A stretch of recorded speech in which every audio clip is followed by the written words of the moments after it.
চাকরি নিয়ে টানাটানি চালকদের, এবার চালক ছাড়াই চলবে মেট্রো রেল। দিন দিন প্রযুক্তি যেভাবে উন্নতির জায়গায় পৌঁছে যাচ্ছে, তাতে আগামী দিনে সবকিছু কোন জায়গায় পৌঁছাবে তা নিয়ে মানুষদের মধ্যে চরম সংশয়। কেননা প্রযুক্তির এই উন্নতিতে এবার কলকাতাতে মেট্রো রেল ছুটবে কোন রকম চালক ছাড়াই। স্বাভাবিকভাবেই এমন পদক্ষেপ আগামী দিনে চালকদের চাকরি নিয়ে টানাটানি করবে, এমনটাই সংশয় তৈরি হচ্ছে।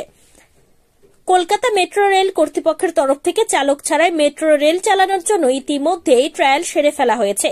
সেই ট্রায়াল সফল হয়েছে বলেই জানা যাচ্ছে। চালক ছাড়াই এইভাবে মেট্রো রেল চালানোর ব্যবস্থা হয়েছে মূলত অটোমেটিক ট্রেন অপারেশন প্রযুক্তির মাধ্যমে। কলকাতা মেট্রোর তরফ থেকে এমন ট্রায়াল রান করা হয় ইস্ট ওয়েস্ট মেট্রো করিডোরে।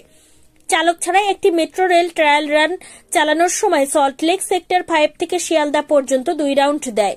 ট্রায়াল রান চালানোর সময় মেট্রোর সর্বোচ্চ গতিবেগ উঠেছিল ঘন্টায় 74 কিলোমিটার।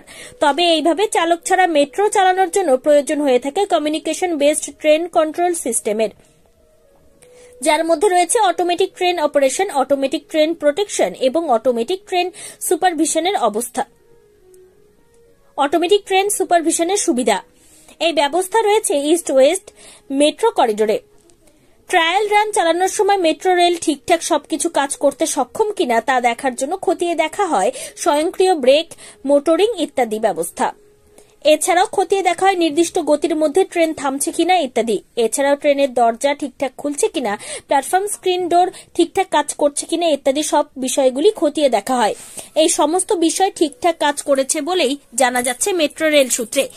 ট্রায়াল রান সফল হওয়ার পরিপ্রেক্ষিতে মনে করা হচ্ছে আগামী দিনে স্বয়ংক্রিয় মেট্রো চলাচল করতে শুরু করবে কলকাতায়।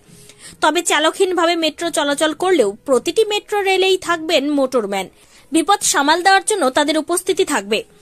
কেবিনে তাদের উপস্থিত লক্ষ্য করা যাবে। যদিও মোটরম্যানের উপস্থিতি থাকলেও মেট্রো চালানোর ক্ষেত্রে তার কোনো ভূমিকা থাকবে না।